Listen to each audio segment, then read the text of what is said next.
Comece o dia bem informado com a equipe de jornalismo da Verde Vale FM. No ar, Jornal Verde Vale. 6h33. Olá, muito bom dia para você. Segunda-feira, início de semana, início de mês. Primeiro mês do mês de abril.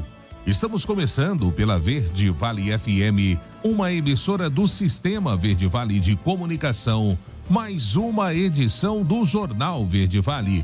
Aqui na bancada comigo, Daliana Oliveira, muito bom dia. Um ótimo dia para você, Wesley, um bom dia também para quem acompanha a nossa programação aqui na 103,7, começando mais uma edição do Jornal Verde Vale nessa segunda-feira, agora às 6h33. Você confere então os destaques desse fim de semana. Jornal Verde Vale.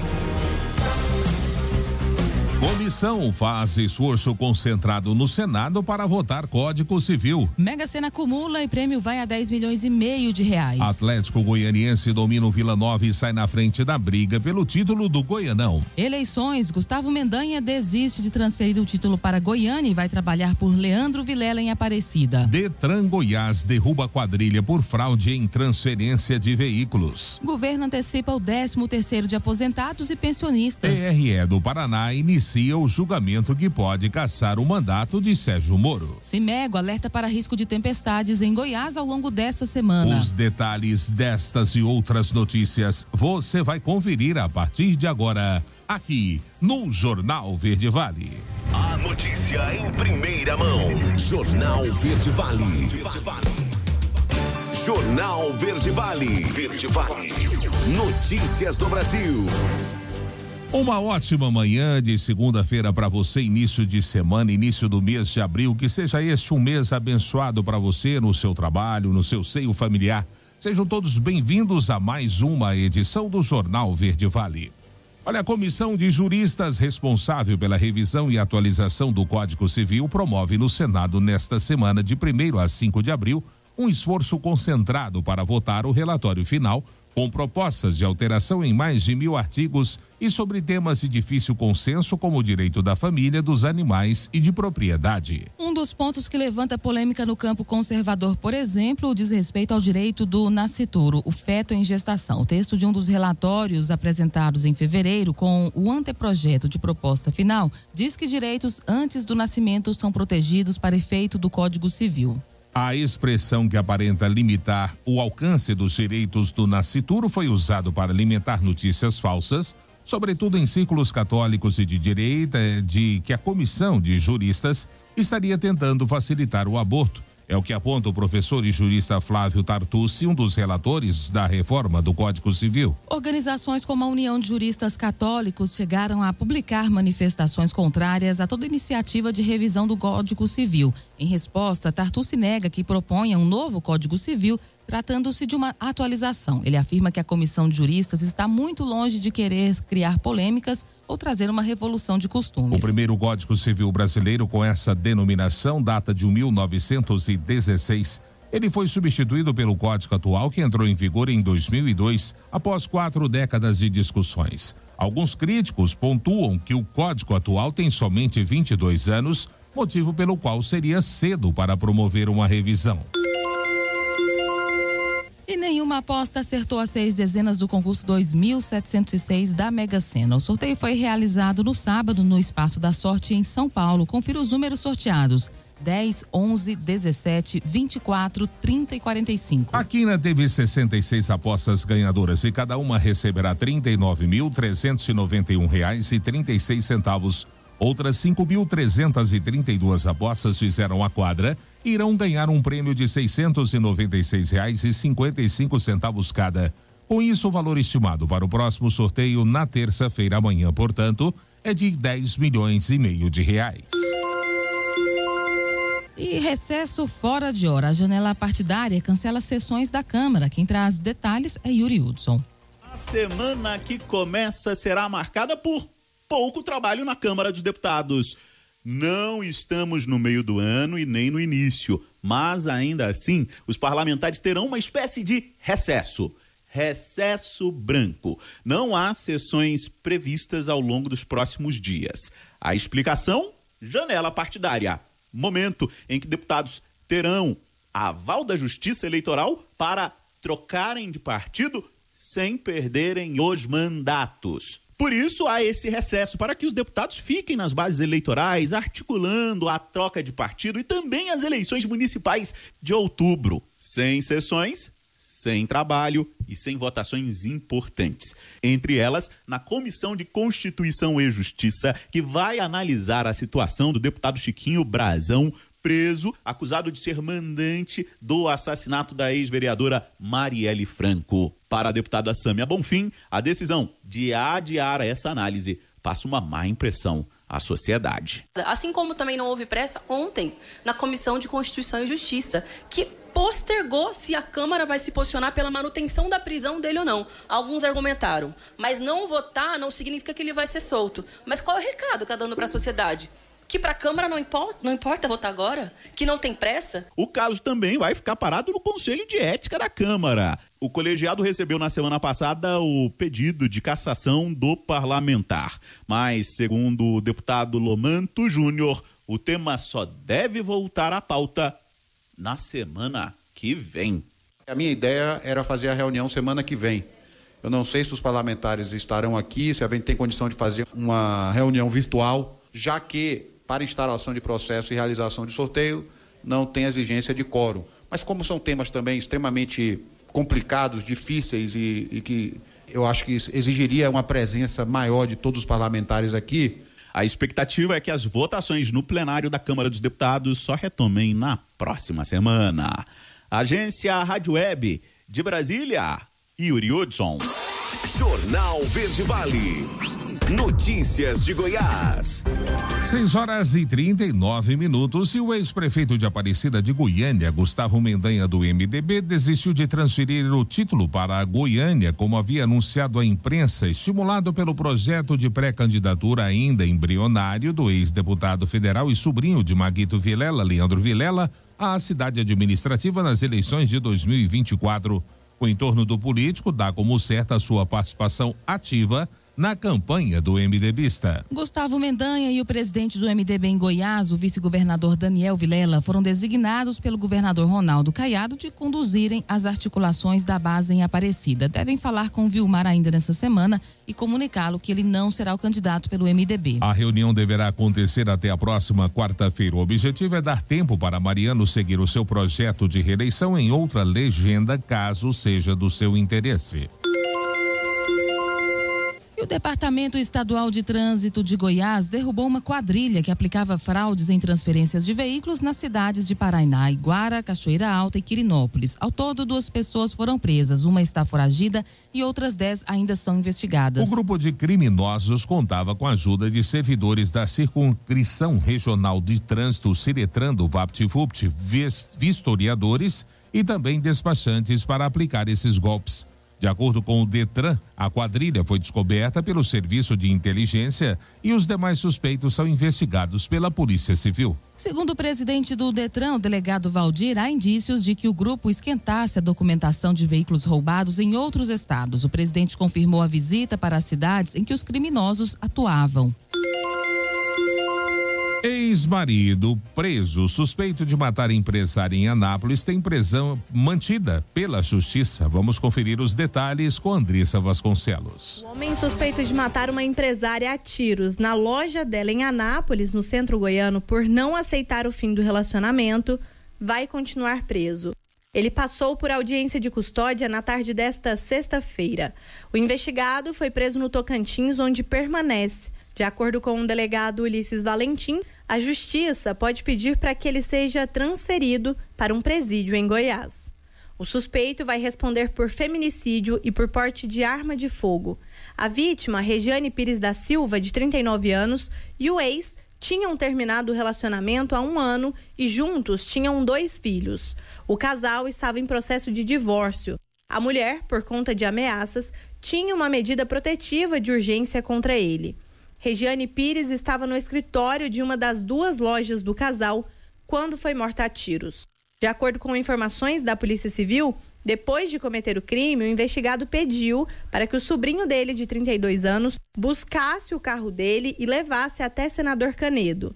Em seguida, ele fugiu para o Tocantins. Como o veículo do suspeito já tinha sido identificado pela polícia, ele foi localizado assim que o sobrinho chegou em Senador Canedo. Quando os policiais abordaram o carro, encontraram a arma e 18 munições. Questionado, o homem explicou que não sabia que o tio tinha cometido o crime e apenas estava com o veículo porque o familiar tinha pedido para buscá-lo. Mesmo assim, ele foi preso em flagrante por favorecimento. Andressa Vasconcelos, CBN Goiânia. Jornal Verde Vale. Esportes. 6h43 agora.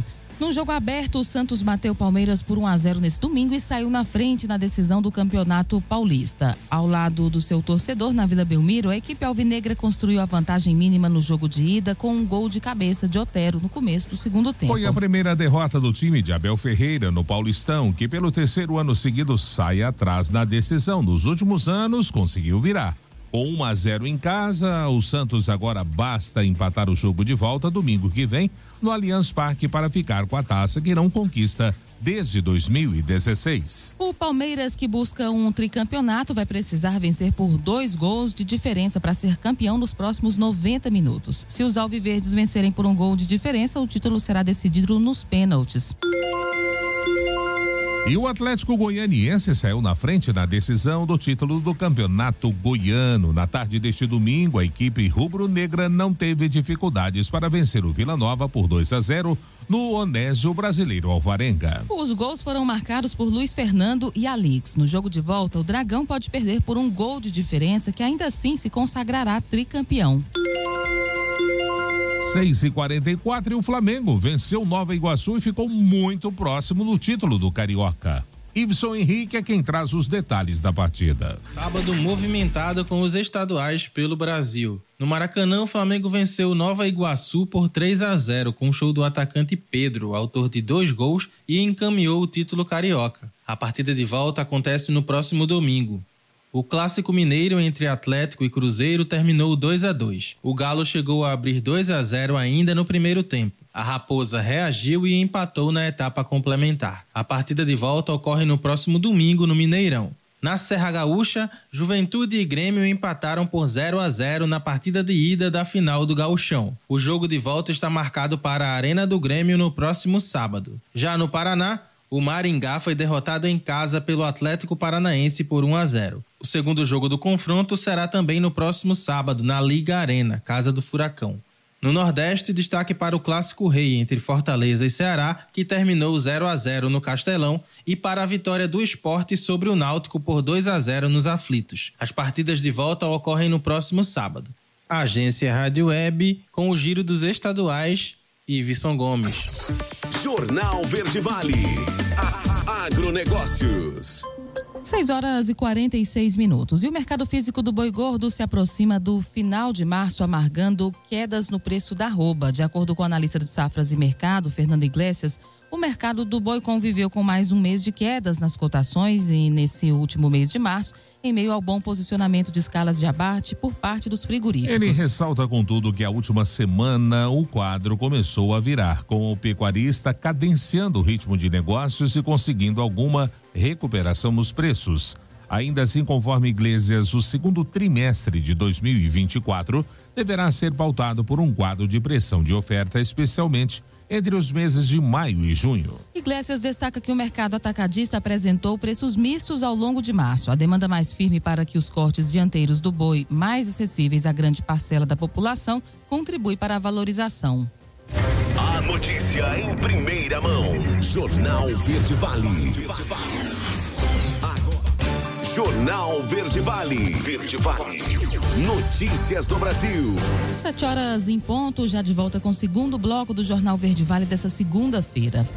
Decreto assinado pelo presidente Lula e publicado na quarta-feira no Diário Oficial da União antecipou o pagamento do abono anual a aposentados e pensionistas, conhecido como o 13º salário de beneficiários do Instituto Nacional do Seguro Social. De acordo com o texto, a primeira parcela do abono anual será pago na folha de abril e a segunda na folha de maio. Tem direito ao benefício segurados e dependentes da Previdência Social que durante o ano de 2024 tenham recebido auxílio por incapacidade temporária, auxílio acidente, aposentadoria, pensão por morte ou auxílio reclusão. O Tribunal Regional Eleitoral do Paraná começa a julgar nesta segunda-feira uma ação que pode resultar na cassação do mandato do senador Sérgio Moro. Contra ele pesam acusações de abuso de poder econômico, uso de Caixa 2 e utilização indevida de meios de comunicação durante a pré-campanha em 2022. Moro é alvo de duas ações na corte, uma proposta pelo PL e a outra apresentada pela Federação Brasil da Esperança. Mesmo que o Tribunal Paranaense decida cassá-lo, o ex-juiz poderá permanecer no cargo até o Tribunal Superior Eleitoral julgar os recursos. Adiado por algumas vezes, o julgamento foi remarcado após o presidente Lula escolher o jurista José Rodrigo Sadi para assumir a vaga deixada por Tiago Paiva. Há a previsão de realizar 3 sessões no processo e que está acessível a todos. 7 magistrados vão votar. Em caso de empate, vai caber ao presidente da corte decidir. A expectativa é que o resultado do julgamento saia até o dia 8 de abril. E pequenas empresas representam a principal força empresarial do país. Quem traz esses detalhes importantes é Denise Coelho. Discutir políticas públicas voltadas às empresas brasileiras. Esse foi o objetivo do Fórum Permanente das Microempresas e Empresas de Pequeno Porte, realizado em Brasília. O encontro reuniu durante 3 dias autoridades do governo federal, parlamentares e representantes ligados ao segmento. Na avaliação do presidente do Programa Nacional de Apoio às Microempresas e Empresas de Pequeno Porte, o PRONAMP, Exílio Santinoni, o evento foi a oportunidade para aprofundar discussões sobre ações para alavancar o setor. Nesse fórum saiu a lei geral, saiu o PRONAMP.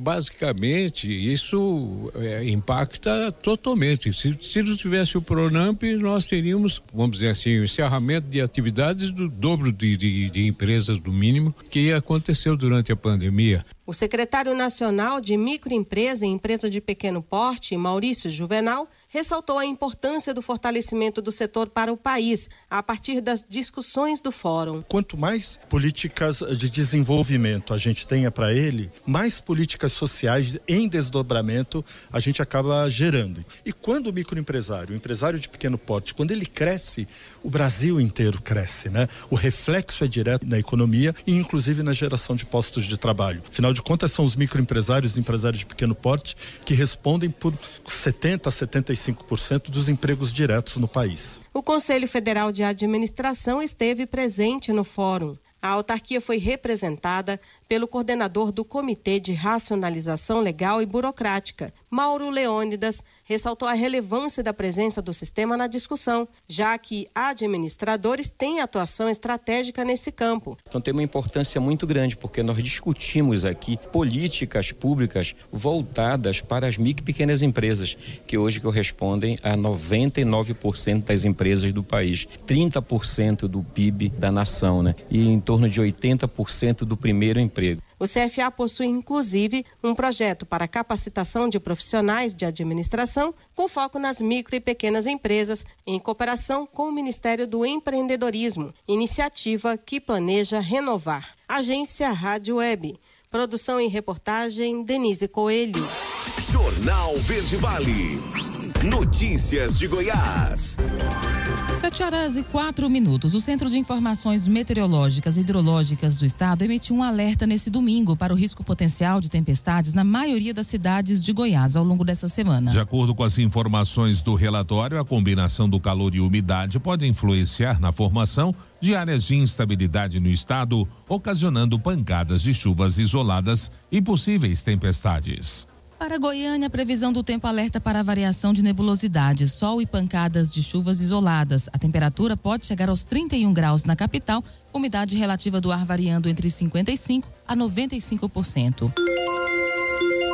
E um homem de 57 anos morreu depois que o carro em que ele estava bateu em uma carreta na GO 060 no trevo de Diorama em Iporá, na região oeste de Goiás. O acidente aconteceu na manhã deste domingo. Os bombeiros foram acionados por volta de 9h40 e quando chegaram ao local, o homem identificado como Valdemar Alves Rosa já estava sem vida e fora do veículo. Segundo os militares, o homem foi retirado do carro por pessoas que passaram pelo acidente e colocado no acostamento da rodovia. O tenente do Corpo de Bombeiros, Peterson Casaer, disse que Valdemar Alves Rosa era natural de Jalpoci, região central do estado, e morava em Iporá.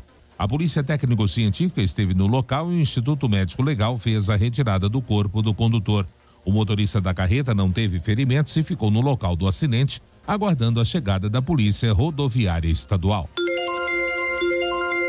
O estado de Goiás já registrou mais de 70 mortes por dengue em 2024. Quem traz detalhes dessa atualização é Sabrina Vilela.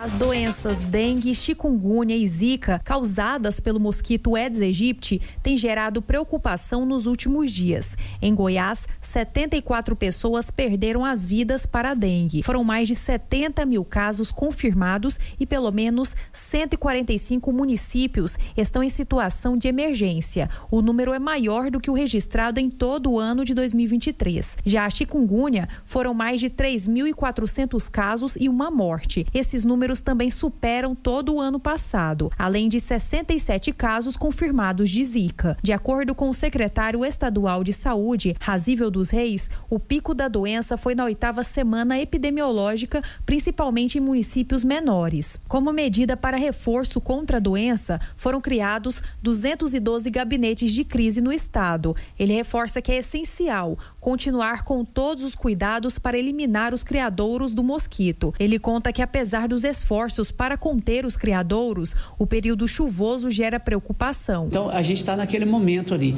Tivemos o pico na 8ª semana, estamos aí na 13ª semana, está estável, mas não podemos relaxar. É um momento que, quando a chuva vem, todos os ovos que foram colocados, que estão naquele criadouro, eles vão eclodir, e como a gente tem pessoas doentes ainda, a gente vai ter mosquitos contaminados, e isso pode acontecer de aumentar o número de casos e aumentar o número de internações. Lembrando agora, que a gente já está entrando num período também que a gente começa a se preocupar, tanto com a gripe, com a influenza, quanto com as doenças respiratórias. Para a assessora técnica da Superintendência de Vigilância em Saúde, Cristina Laval, em 2024, foi percebido que a chikungunya veio para ficar, assim como a dengue. Ela ressalta que, apesar da maioria dos óbitos serem de pessoas com problemas de saúde, não se deve baixar a guarda. Apesar da maioria dos óbitos serem de pessoas que tinham alguma comorbidade, a gente não pode, como o nosso secretário já bem disse, baixar a guarda nesse momento. E é muito importante que a população fique atenta, e os profissionais de saúde também, que na dengue, exatamente no período onde a febre começa a ceder, que é o período que a gente chama de defervescência, que pode ir aí do 4º ao 7º dia de doença, aí é que o paciente pode começar a apresentar os sinais de alarme, E esses sinais de alarme, que é dor abdominal, baixa de pressão, desmaios, pode levar ao agravamento da doença e, inclusive, evoluir para o óbito. Este ano foi iniciada a vacina contra a dengue para crianças e adolescentes da faixa de 10 a 14 anos de idade. Em Goiás, a taxa de doses aplicadas é de 45,2%, 5% a mais que a média nacional, mas ainda não está na porcentagem recomendada pelo Ministério da Saúde. Sabrina Vilela, CBN Goiânia. Jornal Verde Vale. Esportes. 7h09. E a menos de 4 meses da Olimpíada de Paris, o Brasil subiu 4 vezes ao pódio neste domingo, com ouro e 3 pratas na etapa da Copa do Mundo de Ginástica Artística na Antalya, na Turquia. A carioca Jade Barbosa foi campeã no solo após apresentar uma série ao som da canção Baby One More Time de Britney Spears. Também houve chuva de pratas com Rebeca Andrade nas barras assimétricas, Flávia Saraiva na trave e Diogo Soares na barra fixa. A competição vale pontos na corrida por uma vaga olímpica nos Jogos de Paris. Até o momento, apenas Diogo Soares e a equipe brasileira feminina têm presença garantida nos Jogos. E o O Botafogo voltou a vencer o Boa Vista com facilidade, se sagrou campeão da Taça Rio, torneio entre os times que ficaram do 5º ao 8º lugar do Campeonato Carioca. Este domingo, o Alvinegro derrotou o adversário por 2-0 e se garantiu na Copa do Brasil do ano que vem. Tietê e Cauê marcaram os gols. Na ida, a equipe comandada por Fábio Matias já havia vencido por 4-0. O Botafogo poupou boa parte de titulares, visando a partida contra o Júnior Barranquilla às 19 horas da próxima quarta-feira no Newton Santos, na estreia da fase de grupos da Conmebol Libertadores. Jornal Verde Vale. Agronegócios. 7h11 agora. E o mercado brasileiro do milho chega ao fim de março trabalhando com preços mais baixos na comparação com o mês de fevereiro. De acordo com a consultoria Safras e Mercado, fatores como o avanço da colheita de verão e a melhora das condições climáticas para o desenvolvimento da safrinha, com o retorno das chuvas em parte das regiões produtoras, contribuiu para um movimento de queda nas cotações. O ritmo de negócios, contudo, apresentou pouca evolução ao longo da semana e no balanço do mês. Segundo as Safras, até houve uma maior fixação de ofertas para a venda por parte dos produtores em alguns estados, mas os consumidores se mostraram retraídos, alegando estar bem abastecidos de oferta. O Departamento de Agricultura americano divulgou na última quinta-feira o relatório de intenção de plantio de milho da safra norte-americana 24-25. Ao longo de março, no entanto, o viés seguiu negativo aos preços, em meio à expectativa de uma boa safra de milho na América do Sul, puxada por Brasil e Argentina, garantindo um quadro confortável de estoques globais. Jornal Verde Vale. Verde Vale. Notícias do Brasil.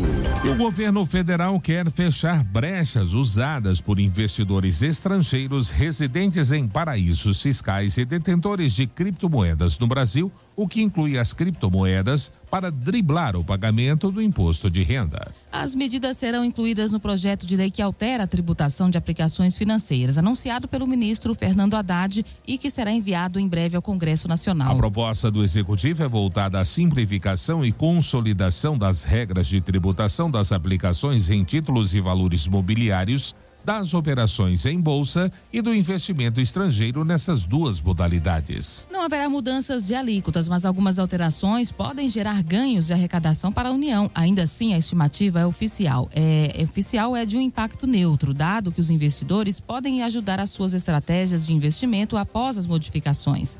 Se aprovadas pelos parlamentares nesse ano, as novas regras valerão a partir de 2025. 7h18 agora. Mais 165 municípios vão receber as doses de vacinas contra a dengue. A matéria é de Diego Brião. O Ministério da Saúde anunciou que mais 165 municípios serão contemplados com o recebimento de doses de vacina contra a dengue. Segundo informa a pasta, para isto serão observados os mesmos critérios estabelecidos de quando foi feita a distribuição dos primeiros lotes.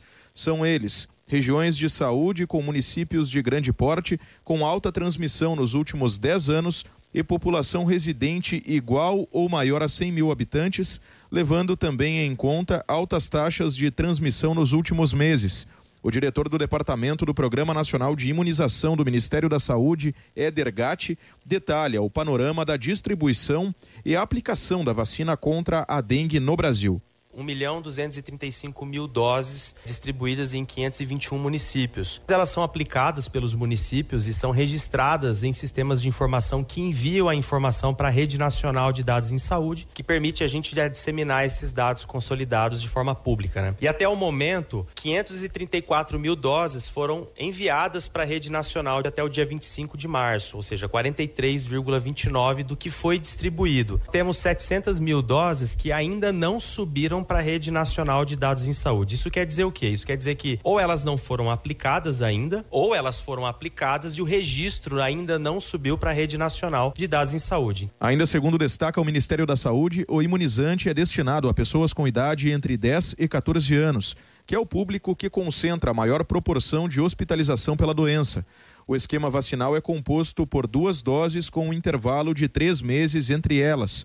Éder Gatti explica a estratégia de distribuição das vacinas.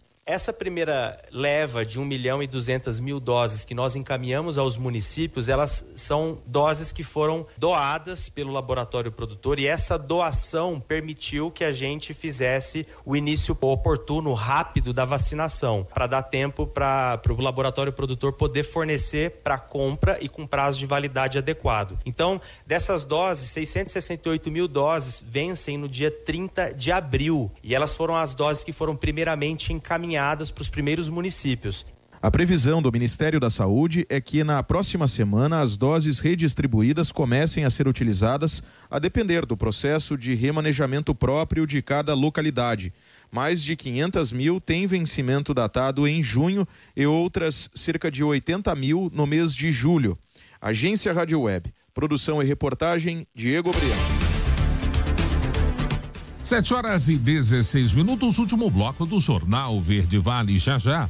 Consumo de eletricidade sobe 8% em fevereiro, quarta maior alta desde 2004. E a Covid já matou cerca de 3 vezes mais do que a dengue nesse ano. A vacinação previne as complicações. E claro, também espaço para as nossas notícias locais do fim de semana. Não saia daí, a gente volta já trazendo tudo em detalhes para você. Jornal Verde Vale. Jornal Verde Vale. Verde Vale. Notícias do Brasil. 7h27, já de volta com o último bloco do Jornal Verde Vale desta segunda-feira, 1º de abril. Olha, segundo dados obtidos por uma consulta pública realizada pela Agência Nacional de Vigilância Sanitária Anvisa sobre cigarros eletrônicos, apenas 37,4% das respostas foram favoráveis à proposta da agência. A consulta, que durou 2 meses, foi aberta em dezembro do ano passado e terminou no dia 9 de fevereiro deste ano. Desde 2009, todos os dispositivos eletrônicos para fumar, a categoria que engloba cigarros eletrônicos, os vapes, os pods e outros aparelhos semelhantes, têm a fabricação, importação, venda e distribuição proibidas no Brasil. Contudo, o tema tem sido revisitado desde 2019, aliás, pela agência, e foi incluído pela sua agência regulatória no relatório 2123.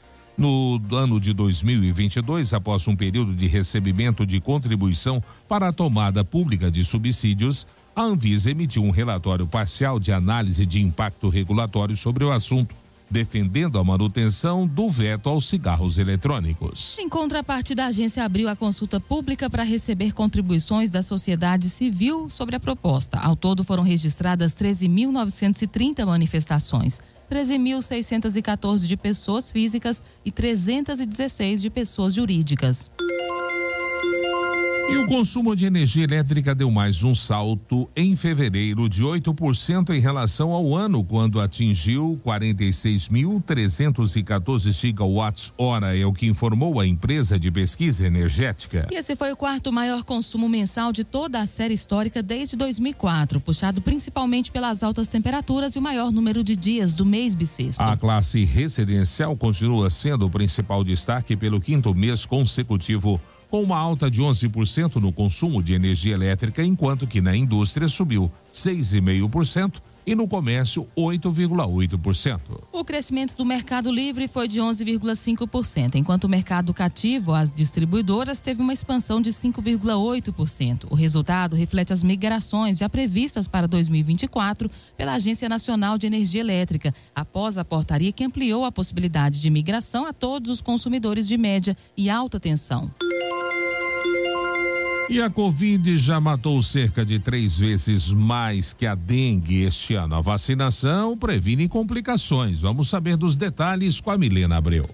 Não é só a dengue que preocupa as autoridades de saúde do país. A Covid-19 também é motivo de alerta. Nas últimas semanas, o boletim Infogripe da Fiocruz tem indicado alta no número de casos da doença. Ao longo de 2024, a Covid-19 já matou pelo menos 3 vezes mais pessoas do que a dengue. Crianças com idade até 2 anos e idosos acima de 65 anos são as principais vítimas. A principal explicação para essa alta no número de casos casos, segundo o médico Marco Aurélio Safadi, presidente do Departamento de Infectologia da Sociedade Brasileira de Pediatria e consultor da Organização Mundial da Saúde, são as novas variantes que circulam no país. Eu acho que talvez uma das características mais marcantes, do SARS-CoV-2, do novo coronavírus, é a capacidade que esse vírus tem de se adaptar e de criar mutações que conseguem driblar a imunidade que a gente desenvolveu contra ele. Então, quando surge, vamos dizer, uma mutação que faz com que o vírus ganhe capacidade de transmissão, a gente observa esse fenômeno de aumento de casos que tem sido periódicos, que a gente frequentemente vê. E nesse momento, nós temos uma dessas ondas sendo observada aqui no Brasil, praticamente em todas as regiões, com aumento do número de casos associados à Covid-19. O médico Marco Aurélio Safadi ressalta que uma das principais formas de se proteger contra a doença ainda é a imunização, que diminui o risco de casos graves, hospitalização e óbitos. Por isso, é fundamental atualizar a vacinação contra a Covid-19. Conforme vão passando meses, você vai perdendo a eficácia da vacina e é o momento que você, vamos dizer, atualize a sua vacinação, receba um reforço. Então, hoje, nós temos alguns grupos de indivíduos que ainda têm na Covid-19 um risco grande de hospitalização. E hoje as recomendações de vacina são focadas nesses grupos. Fazem parte dos grupos de risco e devem tomar a dose anual de reforço disponível no SUS, os idosos, que são as pessoas acima de 60 anos, pessoas de qualquer idade portadoras de comorbidades como diabetes e doenças cardiovasculares, entre outras, e crianças entre 6 meses e 5 anos. Embora a vacinação contra a Covid esteja disponível na rede pública apenas para grupos específicos, neste momento, qualquer pessoa acima de 6 meses de idade com esquema vacinal incompleto também pode procurar os postos de saúde para se imunizar. Além disso, pacientes com sintomas de Covid-19 podem procurar o médico para avaliar o uso dos antivirais aprovados no país para o tratamento da doença. Da Rádio 2, Milena Abril. Jornal Verde Vale. Notícias de Goiás. 7h33. O ex-presidente do DEM, hoje União Brasil, após a fusão com o PSL de Anápolis, Carlos César Savastano Toledo, o Cacai, está foragido desde o decreto da Justiça para que ele fosse preso no dia 16 de novembro. O Ministério Público de Goiás, então, pediu que o nome dele fosse incluído na lista de procurados pela Polícia Internacional, a Interpol. A demanda é da última terça-feira. Caso o pedido seja aceito, autoridades de outros países podem prender Cacai, que é suspeito pela morte do empresário Fábio Alves Escobar Cavalcante, ocorrida em junho de 2021. Conforme a investigação, Cacai seria mandante do crime. Na época do decreto de prisão, o advogado do acusado, Pedro Paulo de Medeiros, afirmou por nota que não havia qualquer elemento concreto contra o cliente dele e classificou a sentença como absolutamente ilegal.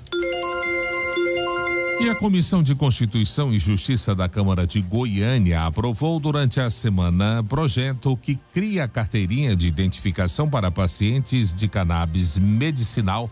A matéria do vereador Lucas Quitão. O projeto prevê a emissão gratuita para pacientes que façam uso terapêutico do produto, conforme prescrição médica. Para o legislador, ela servirá como comprovante legal dessa utilização, conforme a Lei Municipal número 10.611 de Goiânia. Além disso, ele reforça que o documento irá promover a segurança jurídica dos pacientes, prevenindo problemas legais relacionados ao uso da cannabis medicinal. De acordo com ele, pacientes que tiverem a carteirinha terão acesso ao tratamento e aos medicamentos que utilizam a substância. Trata-se de uma opção terapêutica e eficaz para o tratamento de diversas condições de saúde, como a epilepsia refratária, doenças crônicas, esclerose múltipla, entre outras, é o que justificou o vereador.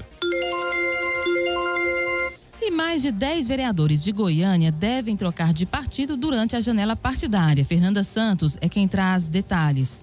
Pelo menos 11 vereadores de Goiânia pretendem utilizar a janela partidária para fazer a mudança de sigla para a eleição deste ano.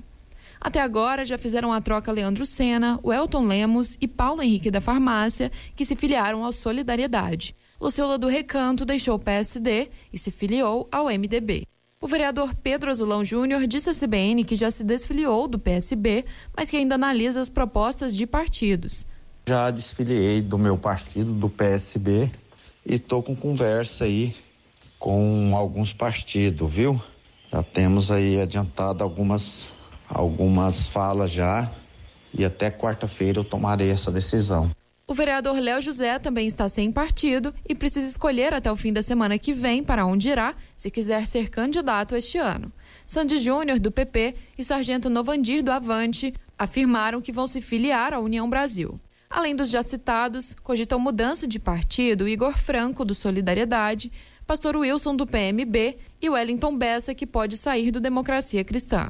Eles ainda não definiram filiação. A janela partidária, que dura 30 dias, é estipulada pela Justiça Eleitoral e é exclusiva para vereadores neste ano.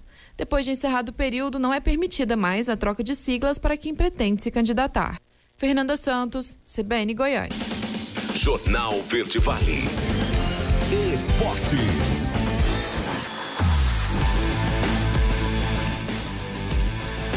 Sete horas e 36 minutos agora. Teve vilão, teve herói e teve mais uma vez Bavi em 2024.